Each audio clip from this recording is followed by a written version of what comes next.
Welcome back, my friends, to part 2 of I'm a Scammer. Now, if you didn't see part 1 yet, click the link above and watch it first so you kind of know what's going on with this saga. Then you can come back and watch this final segment.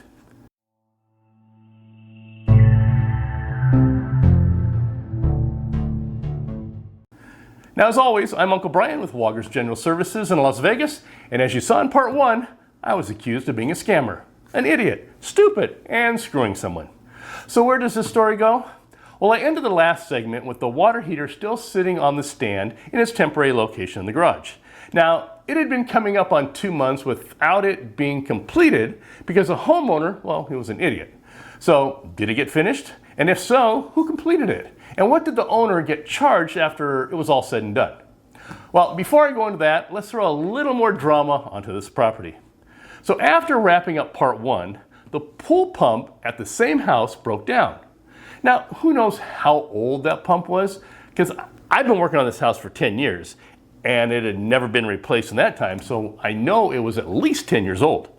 So when the pump went out, the owner went on another rant, trying to blame it on the tenants and bad-mouthing the property manager because the tenant was someone she knew. Now, at this point, the tenant had only been in the house for, what, maybe a month? But meanwhile, the whole time, the pool water wasn't getting circulated. So pretty soon it was going to start developing algae, which means he would have had more issues and more costs associated with getting it cleaned up and working. Now, he didn't want to spend $1,000 for a new pool pump, which, as a pool owner, I can empathize with, because I've had my fair share of issues with pool pumps, and they're not cheap. So the owner decided he was just going to buy a couple cheap used pumps, one for the pool and one for the spa, and he was going to bring them to Vegas. So the owner lives out of state in California and was going to come to Vegas on vacation in a couple weeks, and he was going to bring the pumps with him when he drove here. Well, any normal person would just drive to the house, drop off the pumps so the pool guy can install them. Yeah, not this guy.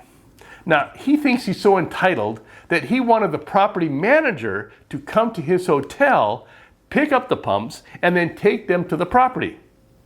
Excuse me?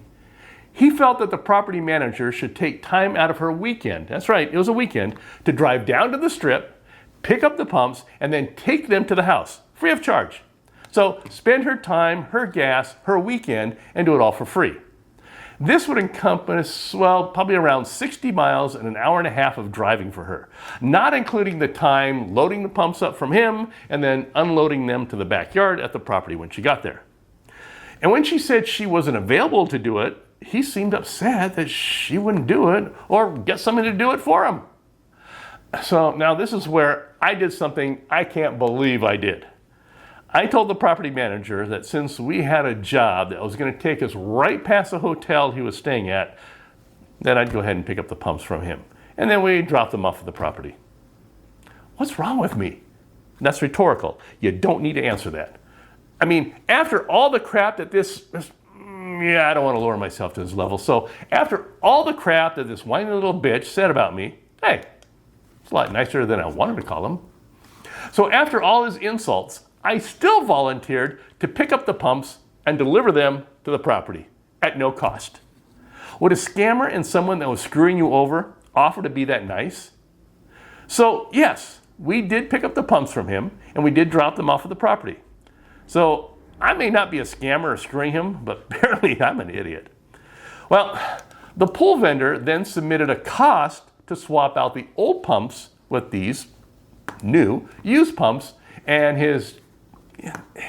and the owner, in his typical whiny bitch status, he didn't want to pay that. The pool guy said, well, then he can find somebody else. To which the homeowner said he really didn't have much of an option at this point because he felt it was extortion. I'm sorry, extortion? You have the right to use whatever vendor you want to install those pumps for you. So this is the pool guy that works on your pool all the time that the property manager uses. And he gave you a price, which was a very fair price. And the homeowner thought it was extortion. The homeowner could have gone with somebody else. He didn't have to do it right then and there that day. Okay? I mean, yeah, he had to do it pretty quickly because, well, the pool's going to get algae and everything. But still, it's not extortion. He just didn't like his price, which was a very fair price. And also, during the same time frame, the shower in the master bathroom was dripping and it needed a new cartridge. So when we went out there to change it, which was actually before all the insults he was throwing around about me for the water heater, the handle was so corroded onto the shaft of the cartridge in the shower, and the set screw was so deteriorated that I had to cut off the handle. Now, once the handle was cut off, the entire area around the cartridge on the valve body was so full of corrosion, and the retaining clip which holds the cartridge in could not be removed. It was so covered in buildup that I could barely even see it, let alone access it. And since I didn't have anything on the truck to dissolve that buildup, I didn't want to risk taking it out and it breaking, and then we had more problems, and then the tenant would be without water until we can get back and fix it. So I just installed a new handle and told the tenant that we would be back to change out the cartridge at a later date. Well, then all the drama surrounding the water heater started before that later date came around, and I decided, well, we didn't want anything more to do with this homeowner or that property, and the property manager would just have to assign it to somebody else. Now, I didn't need the homeowner going to another rage about me scamming him again in regards to fixing the shower. So sometimes, you just have to know when to walk away. So much drama with this homeowner on everything. All right, so back to the water heater issue. Now, the way I left it was the homeowner could either eat crow and tell us to finish the job, or he could continue to act like he's superior to everybody else and pay hundreds of dollars more just so he wouldn't have to admit he's an idiot. Although, I guess using somebody else and spending all that extra money would kind of prove he was an idiot. Whatever. So what did he do? Well, to get out of having to admit that he was an idiot, he just told the property manager just do whatever she felt was the best way to go. So looking that up in my whiny bitch to English dictionary, that translates into just have Woggers do it. But I'm not going to admit that to you directly. So let me get this straight. The company that you think is scamming you, that you think is an idiot, that you think doesn't know what they're doing, and that you think is screwing you is the same company you want to complete the work?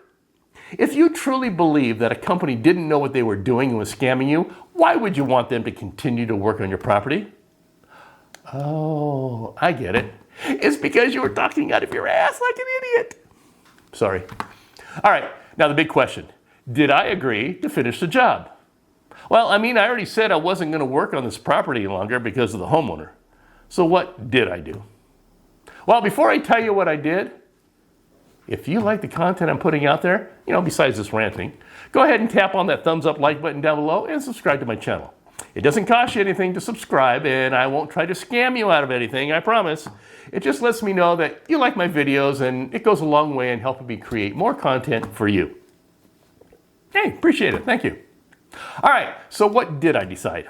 Well, I told the property manager I would do it under certain conditions. Number one, the homeowner had to sign off on the estimate, so that way he couldn't come back later and say that he either didn't agree to it or that we should have done things that we never included on the bid. And number two, he had to pay up front, in full, to the property manager, who would hold the money kind of like an escrow account. That way we don't do the work, and then the homeowner decides he doesn't want to pay, and then I'm the one who gets screwed.